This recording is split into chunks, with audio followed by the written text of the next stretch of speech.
Slovakia Untold is a podcast brought to you by Slovakia Travel and Zorf Hyatt-Khan. I am back for a brand new episode of Slovakia Untold in partnership with Slovakia Travel and Visit Slovakia. This episode will continue my exploration into the lives of those who have chosen to make Slovakia their home. And in keeping with the first episode, I am now featuring women who will tell their stories in the spirit of equality, of course. And now I can go to my very first guest. Would you kindly introduce yourself for us? Sure thing. Hi, Solv. Hi, Slovakia and beyond. My name is Olivia Blanchard, and I come from France, more precisely from the French Caribbean. So I had the luck of growing up on an island. I'm living in Slovakia for about 4 years now, and I'm really happy to call it my home. Tell me, you said you live in the French Caribbean. Whereabouts in the French Caribbean? So I've been actually in between a few islands. I was born in Martinique. Then I lived for quite some time in Saint Martin.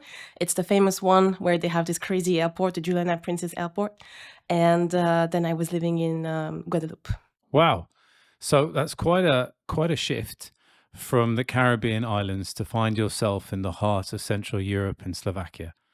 So tell me, I mean, being a student aside, I know that you've worked with GlobeSec, you're an entrepreneur, you're a PhD student. We'll come on to that in a minute. What on earth brought you to Slovakia? I guess it's a story old as time. I came here because of love, but also because of opportunity. I have to say Slovakia has much more to offer than people realize. That's interesting. So yeah, it's normally the men that come to Slovakia for love, but it's interesting to see a lady who's also done that. But opportunity, you mentioned opportunity, and in my previous podcast, lots of people talked about opportunities, certainly in developing regional tourism. We had religious tourism mentioned as an area of opportunity. Infrastructure was another area where people were talking about. What specifically in terms of opportunity have you noticed? Well, I would say first thing is that when you're, for instance, a young graduate, there's a lot of jobs open.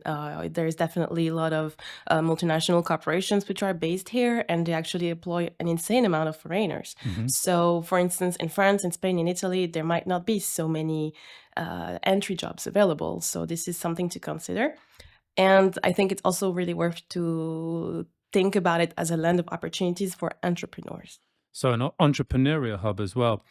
So you worked at GlobeSec for a while, and I know that you're interested in the area of international relations, public policy, those kind of things. Central Europe and Slovakia can play an important role in this, do you think? Absolutely. I think that this region has the possibility to steer EU policy, possibly regional policy, in a strong direction to show an example of what can be done.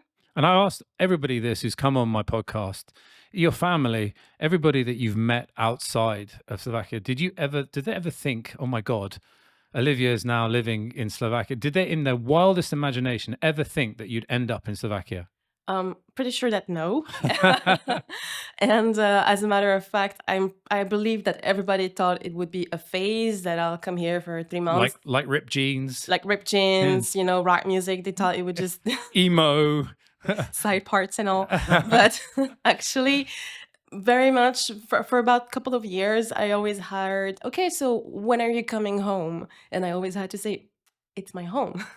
So talking of it being your home now, I know that you're going to explore your PhD and perhaps travel. You're now studying your PhD at EUBA, right? That's right. And now you're exploring the opportunity to travel. But you see Slovakia as your home forever? Maybe not forever, but for quite some more time, I would say. I mean, I've already been here for 4 years, and I've had the opportunity to grasp a good knowledge of this country and the different regions. But it gets under your skin, doesn't it? It does. Infectious. You see you get accustomed to the warmth, to the slivovica and the poppy seeds in all the dishes, and you start to have some good feelings about it. Okay, so you brought up culture. I was going to lean into culture anyway. Food. I mean, you're French, or you're French Caribbean. French are very typically snobbish about their cuisine, escoffier, mirepoix, bain-marie, all the expressions for cooking have originated in France. It's the home of food origin. What did you first think of Slovak cuisine when you arrived? Okay, please do not cancel me for this. But I really did not enjoy it. It took me quite some time to get accustomed to it, but I have to say now I do have some favorites. Which are? Cesnačka, but so the garlic soup, but not the creamy one, the brothy one. Okay. I like vivar. Vivar. Yeah. I never had it actually because I don't eat meat, but I see it's a crowd pleaser. And maybe it's worth to mention the buchta. Buchta. Yeah. So you like the buchti. So there we go. I'm now satisfied. Now we know that we could sell Slovak food to the world if a French person gives it the thumbs up.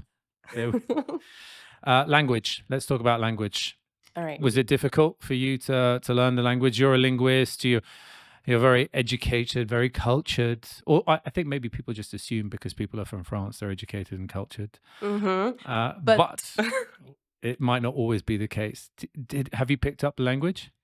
Sure have, but it's really important to mention that it was very difficult at first. The alphabet pronunciation is completely different accents, and I was not familiar with any Slavic language. So, I mean, I did speak 5 other languages, but Germanic and Latin based. Show off. All right. Salut, c'est Olivia. Okay, we go. Humble brag. Isn't that what the kids call it these days? Sono francese. And?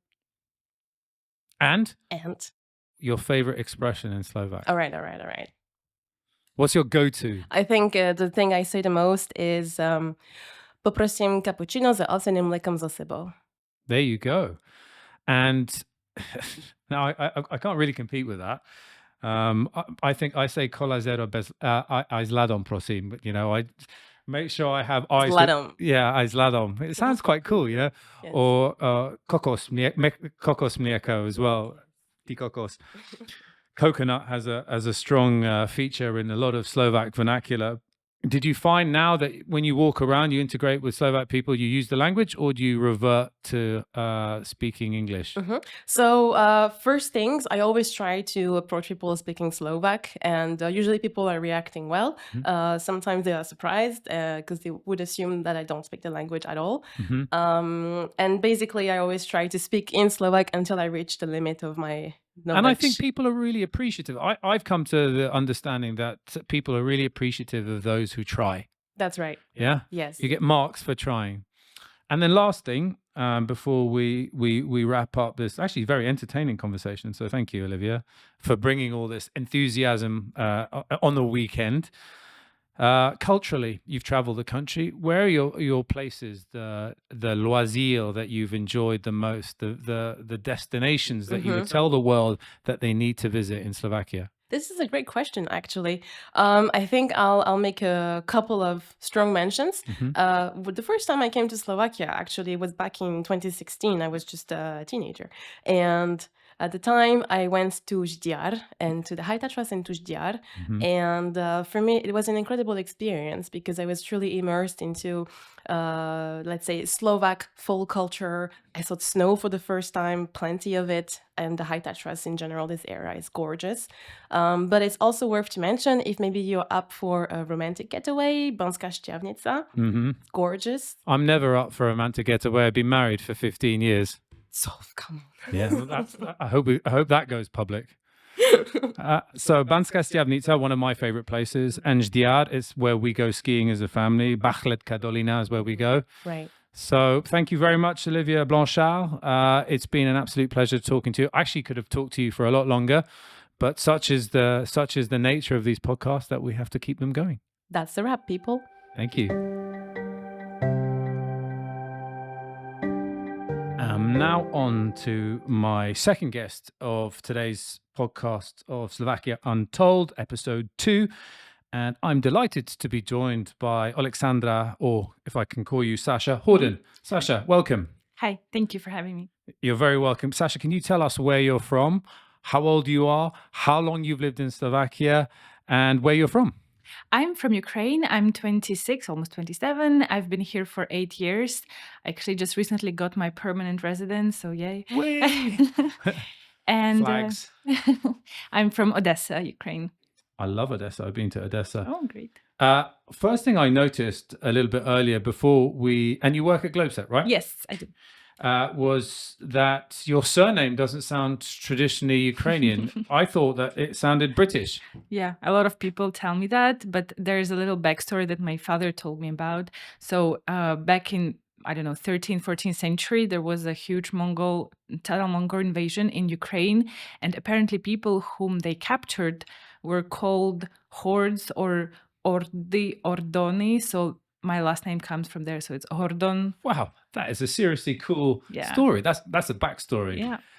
So you've lived here now 8 years? Yes. 8 years. And you came for study and then you've chosen to make Slovakia your home. Yes.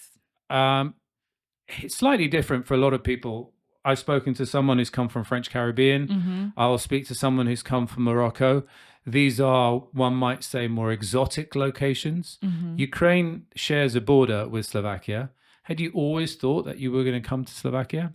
Actually, no. When I was in high school, I studied in the US as an exchange student, and my plan was kind of to go there for college, but then prices were crazy expensive and it's too far. So I started learning Czech language, and I was thinking to go to Prague. But then somehow it just escalated and I ended up in Slovakia. I was in Banská Bystrica. I've been there for 3 years, and it was great. I'm actually happy I came here. Banská Bystrica was a great student town. I experienced a lot of just really new things for me because I didn't really go abroad back then at that age. I got to travel. I did Erasmus in France, and then I had to move to Bratislava, and I'm still here. Dobrze. I think that's how the Czechs say, yeah. Yeah. Joj. Yo. Yeah, see, I've lived in the region long enough to pick up 2 Czech words. So Slovakia is now your home. So most of the questions I ask my other guests is that, did you ever imagine that you'd end up in Slovakia? It's less of a stretch to imagine someone who shares a border with Slovakia, and you're from Odessa and you speak English because you studied in America. What were some of the striking differences culturally between Ukraine and Slovakia? Well, the food in the first place, even though a lot of people think that it would be the same, there are some similarities with the western part of Ukraine, but also Ukraine is so huge and we have so many different regional types of dishes and cuisine. I think when I first came here, it was very, very different because there were not so many Ukrainian or people from that region at all. It was also before the full-scale invasion, so I had to pick up Slovak very fast. And I think it was my advantage because then I could get along with Slovaks easier, faster. Unlike now, I maybe noticed that if you don't speak the language fluently, it can be difficult to enter the circles of local. So maybe that's not such a bad thing. I stay on the yeah. outside, I guess.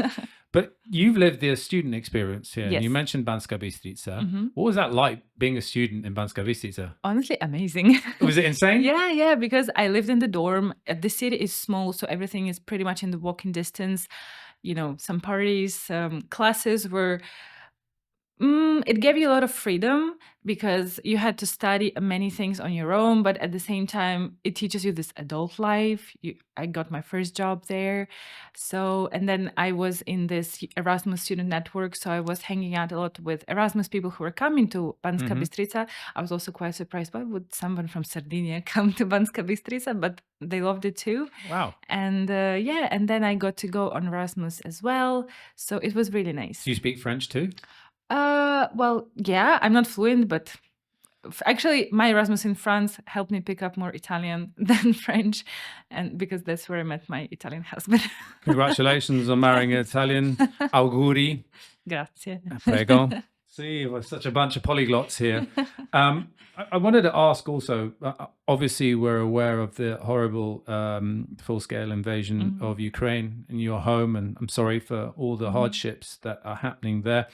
You work at Globesec, who advocate on behalf of separation of this horrible situation, or extrication from this horrible situation. Does it make it difficult to go home? Yes. So Slovakia is now your forever home? It is my home at the moment. I never try to think of it as a forever home because I'm still young, my husband is young, so maybe we'll go somewhere else. But as of now, it's actually a good option. Actually, a couple years ago, we decided to move to Italy. And well, forever, because nothing was holding us here, and we lost it for 6 months, and we came back to Bratislava because at the moment and until now, it's just a better option. It has more to offer than. That's super interesting to know. Yeah. So your husband's Italian, he works here, and Yes. and he thinks the opportunities in Slovakia supersede the opportunities in Italy. Whereabouts in Italy is he from? He's from the south. We lived in the north, close to Venice, in Padova. And he's in UX design, so something between IT and graphic design. And Slovakia. That's his kind of area. Yeah. So actually, Bratislava has more to offer. More work opportunities, easier to get in the field, because in Italy, even though we were in the north, it still kind of works on the like contact base. If you know someone, it's much easier to get in there. And here, even though he doesn't speak Slovak, maybe just a few words, he feels absolutely fine. Yeah, so I've been here now 8 years. I definitely don't speak Slovak. I think Luboš here can testify to that. I mumble along. He saw me yesterday buying bagels, and it was a painful experience. Just by accident, bumped into him in a shopping mall in Nivi buying bagels, as you do. Bratislava is a small place. Yeah, sure. It's not the kind of place you could have an affair, because you get caught pretty quickly. So I was buying some bagels, and he was standing behind me and I think chirping away at my terrible Slovak. Vakrad bagely, I think I said, or something. I'm sure you did your best. Yeah, well, I think I probably could have gone to school and learned the language, but now I claim I'm too old, so that's okay. As a crazy student, you've traveled the country. Yes. So 2 questions linked to maybe your youth prior to your marriage. What is the nicest place that you visited in Slovakia that you'd recommend to the outside world? And what's your funniest Slovak story? Well, my favorite place, actually, I love Banska Bystrica. It always brings me all the nostalgic memories. And speaking of travels, as a student, Slovakia has this amazing opportunity to travel for free, because you can buy ticket trains for free as a student. Wow. You can add one. Did you know that, Luboš? No, you didn't. Yeah, this is how I traveled across the whole Slovakia. I went to the Tatras, of course, amazing place. Now Luboš is going to enroll as a student just so that he can travel free. I mean, I don't want to judge, but I think it's under the age of 26. Okay. So. Sorry, that ship has sailed, my friend. Mine too. So. Yeah. So carry on. So you traveled all around the country? Yeah. I went to Žilina, Trnava, the mountains, all the way to Košice also, and Bratislava, of course. You can add €1 if you want to have a seat on the train. Otherwise, you have like this seats-less ticket, and you might have to stand if it's too packed, but almost never happened to me. And what's your favorite place? Everybody says Banska Štiavnica, but I'm sure you have. It was lovely, but I would say it's the Tatra Mountains and Štrbské pleso. Also, I really love the Slovenský raj, Slovak Paradise, to just go climbing and feel like into the wild. And Are you a nature lover? I am. Yes. Yeah, so I'm not. So I appreciate the beautiful nature that is here in Slovakia. Just to look at it. Yeah, hiking. I think I made the mistake of taking my children up Paistun once with my dog, and they were complaining. So, and it's ironic because we're a family full of athletes, but none of us like hiking. So there you go. And then just the last one, and of course I've interviewed your boss for my other podcast, Undiplomatic, and he was a great guest, Robert Vars. I'm glad that Globsec has gone global and moved across the road to Prague. What is your craziest story in Slovakia? And is it appropriate for a podcast? Well, I will think of appropriate stories. Actually, my craziest story, one that comes to my mind, I ended up on television, working on television. I was never even close to being on TV, but I was moderating this special project Ukrainian News on Teatri, TA3 news channel. And the way I got there is actually maybe a year before. I was invited to do this TV online program where they had foreigners taste Slovak food. And it was very experimental. Sometimes I feel like they on purpose gave some really weird things to taste, and they would expect foreigners to say like, "Oh my God, what is that? Is that Slovak?" But it was nice, and this is how my face stayed in the archives, and then they invited me to moderate the news, and it was very nice. Wow, what an achievement. And I think also, congratulations, by the way. Thank you. And I think that's another thing that perhaps I don't mention enough here, is that I also get lots of opportunities to do things that I probably wouldn't do if I was before I was in the UAE, and obviously in England. You get to try things here professionally that you might not normally in your home country. And then last question, Sasha, the food. You mentioned it. Yeah. There's a pause. Okay. Once a year, I get this sudden urge to have some halushki with a beer. I do that, and then I'm good for the next year. So that's what we think about the Slovak food, but at least you're honest. It's taken a while for me to integrate that into my lifestyle. Sasha, I mean, my husband is Italian. You have to give me that. It must be very difficult for an Italian sitting at Mamma Mia. Yeah. There's a lot of gesticulation at home, thinking that. So you eat mainly Italian and Ukrainian dishes at home? Yes. Also a lot of Ukrainian. Fabulous. Sasha Hordon from Ukraine, thank you so much for joining me on Slovakia Untold. And I love your vibrancy and your energy, and I wish you every success in your young marriage as well, going forward. And I hope to see you in the future. Thank you very much. And my final guest on Slovakia Untold today on my podcast, I'm delighted, happy to be joined by Najat Bakkal. Najat, please, will you tell our audience where you're from, how long you lived in Slovakia, and what you do here? Yes. Thank you for having me. I introduced myself as coming from Morocco, but there is some story behind it. I was born in Holland. But my parents are Moroccan, and I feel very connected to Morocco. But I lived my whole life in Holland. My husband is half Slovak, half Dutch. That's why we moved here and made the decision to come here. So sometimes people ask me, like, how did you end up here? And this was 12 years ago. 2 children. We were born here in Slovakia, and we're happy so far. And of course, you also an entrepreneur. Yes. You own a business here. Yeah, very close by. So we are neighbors. Yeah. 2016, I had my daughter. And when she was around 3 months, I was like, okay, what should I do? Because until then I was not working. And I noticed in how do you say it, working kind of thing, it was not very common in Slovakia for a woman to work part-time.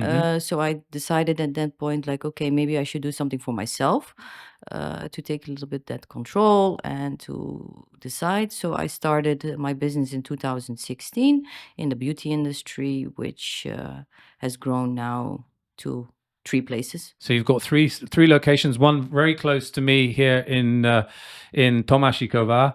And you've got 2 more locations. Of course, I give a little bit of context to inviting you here today. Of course, our children go to school together. Yes. And part of the expat community that there is here, which I was surprised to see so many people from exotic locations. Perhaps Holland is less exotic than Morocco. Yeah, exactly. I have also family in Rotterdam.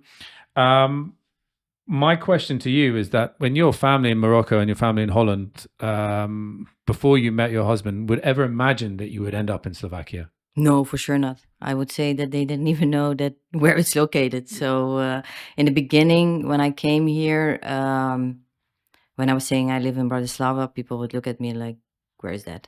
Yeah. Let's grab the map. And then have you invited them? Have they come from Morocco to stay with you? Yeah. And Holland? Both. So my parents moved back to Morocco, but from Morocco I don't have so many visitors. And what do they think when they came? Well, they love it. Yeah. They love it. The very laid back kind of feeling about it. Safety. They feel very safe. That's one of the things, and the nature. So everybody's really happy always to come back. So you see, that's one of the messages that everybody says, and I've been doing this for a while now, is that perhaps people don't know so much about Slovakia outside. And I don't know whether that's a communication issue, whether that's a branding issue. I'm very lucky that I partner with Slovakia Travel to try and help raise the visibility of the country outside of Slovakia as part of this commitment to English speaking content. But more than that, me as a foreigner living here, I also, just like you, didn't know anything about Slovakia other than my Slovak wife. We met miles away in Dubai. Yeah. We got married in Bali. Our daughters were born in Dubai, and then I said I wanted to move to England, and she said I don't want to live in London. It's big and scary. Yeah. And I said I don't want to live in Slovakia. And I said, but our children didn't really have a connection with their family here. They're Slovak. So we decided to come here as a placeholder. We didn't put a time on it, 2-3 years. Yeah. And then I'm here now 8-9 years. Yeah. And I think it's one of those places that outside the world may not know so much about it. Once you get here, it's very hard to leave. Yeah. Do you see it as your forever home now? Well, I would not say forever home, but I'm the type of person to not put that label on anyways. Like you said, like we came here, and as my husband is half Dutch, so what for us is nice, we speak Dutch at home, so I feel very comfortable living here as. And it's not hard to go home. It's a couple of hours. Exactly, and we always said to each other, like we both need to feel comfortable. If not, we always try to have this like an open communication. So we sometimes check on each other, like, are you still comfortable? And can you give that advice to my wife? Yeah. I don't know the last time she checked. Are you okay? Then next time I see her, baby, are you okay? Yeah. Are you happy here? Yeah. That's a long answer. Well, and that's why I say, like, I think so. My husband is not full Slovak, Yeah. so he kind of understands that part, and that makes it very nice. But yeah, time flies, and I'm happy here. We are happy here, and I always say, as long as the family's happy. the family's happy, but also, like, I sometimes do have the feeling to leave.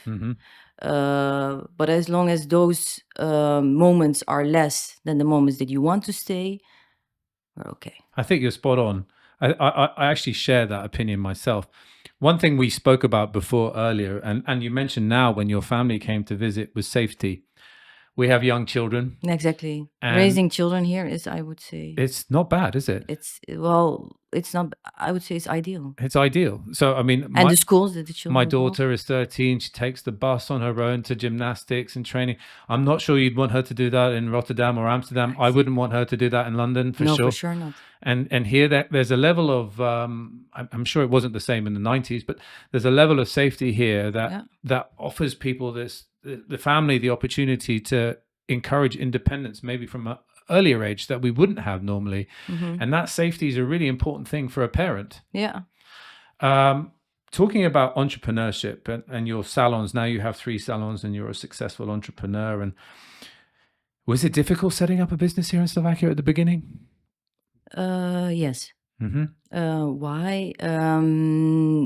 Well, with the language Yep. and legislations, Mm-hmm. it's not. It's The not paperwork is yeah, not- it's not always, and it's also not always so clear. Mm-hmm. Like Bureaucracy some stuff. bureaucracy, and some things are done in the gray zone, Yeah. which you kind of have to know, as if you're from here, you know that, Yeah. and you kind of deal with that. But if you're not, then you're very confused. And I come, with my Dutch background, is very much organized. Yeah. So that's a huge difference. Like, give me a straight answer, but a lot of the times here there is no straight answer. Yeah, and you need to get used to that. I think the system is also strange for me a lot of the times, invoicing and tax and stuff, and not that the process is wrong, but I think you just need to be local to understand how to navigate Yeah. it. I found that difficult. Also, the registration in the offices and doing all that. I've had to take especially the offices. Yeah. For me, the offices, and because a lot of like, I come from a background that when it's not so logical, we try to do something about it. But here, sometimes you just say, it is just like this, Yeah. so just do it. Yeah, comme il faut. Yeah, or find a way to do it Yeah. differently, but, and that really goes against my nature, but you have to kind of flow with it. But Navigate those choppy waters. it is what it is. Yeah. And that's how, but looking back, it went quite smooth. But as a foreigner, being an entrepreneur, everything that I do takes twice as long because I have to go through the paperwork, but I don't read the language, so it's translating, it's looking at it, not understanding. So time-wise, it's also a little bit different. Okay, so talking a little bit about culture, your young family, you've traveled. Actually, coming back to that point about the paperwork before we've gone through that. My wife didn't like coming to all the offices with me. She's like, "I'm not your secretary. You're taking me everywhere, and I have to do everything for you." That was it. That was Well, I have to introduce her then, or not introduce. Well, they know each other, but Paul is the same. Yeah. I had to figure out everything myself, Yeah. and I'm very lucky. I'm happy about this at the end. Yeah. Like in that point, I was like, "Why are you not helping me?" But he was like, "You will learn so much more doing it by yourself." Yeah, absolutely. That's nice, good advice. I'm not sure I'm in the business of giving my wife advice. I'd get thrown out the door if I did that. Culturally, you've traveled Slovakia, or do you stay more in Bratislava? We didn't travel that much as we would like, but yeah, we went to different cities. We went also to the Tatras for skiing, and yeah, so I would say we would like to travel more. And your husband's a big wine admirer. Yeah. What does he think of Slovak wine? What do you guys think of Slovak wine? There's a pause there. Yeah, there's never a good pause. Is never a good. What we always say, like, if you want a good quality bottle of Slovak wine, price quality is very high because the produce is low. So it makes sense that it's higher. But so if you want a good quality bottle of wine, which there is, you pay so much more than if you would buy a French or Italian. So then we kind of tend to then go more towards these countries. And the Slovak food that you like the most? Yeah. Well, I'm a very big fan of Slovak food. Yeah. Yeah. So my husband, you're my tiny. husband isn't. Yeah, but my husband isn't. But I like it. And what's your favorite dish? Well, I just really kind of like simple potato salad, schnitzel, and Rezen. yeah, and also the well, it's not completely, but chalamada. Chalamada. I like the chalamada. Yeah. So it's Hungarian. Yeah, we got Slovak. jars of that stuff. Yeah. So that I like to keep it simple, but I at home cook Slovak with a Moroccan twist. Look at that. Fusion. Yeah. Slovak Moroccan fusion. Yeah. I actually joke with my wife. We've got so many pickles in chalamada. My svokra, my long-suffering mother-in-law, actually I'm long-suffering, she sends us suitcases. I mean, how Central European is that? Yeah. Suitcases full of chalamada and uhorki. Yeah. So, Fantastic. I love it. Yeah, but I always joke that if ever Slovakia was invaded by a foreign nation, I could just throw cucumbers at them. Yeah. As I've got chalamada in my pantry ready as intercontinental ballistic chalamada. And language. Last question to you: what is your favorite? What is the expression that you use most in Slovak that you like on a daily basis? How is your Slovak? My Slovak is okay. Like I'm a little bit nervous now to speak Slovak, but what I kind of use a lot because I do have a lot of people working with me, so I have to speak Slovak. Grammar is very bad. Takže tak. Takže tak. It is what it is. There you go. It is what it is. And on that note, Najat Bakkal, from Morocco, entrepreneur, mother of two, living in Slovakia for now 12 years. Thank you very much for joining me on Thank you for having me. On Slovakia Untold. Najat, thanks. You have been listening to Hyatt-Khan on Slovakia Untold, a podcast brought to you in partnership with Slovakia Travel.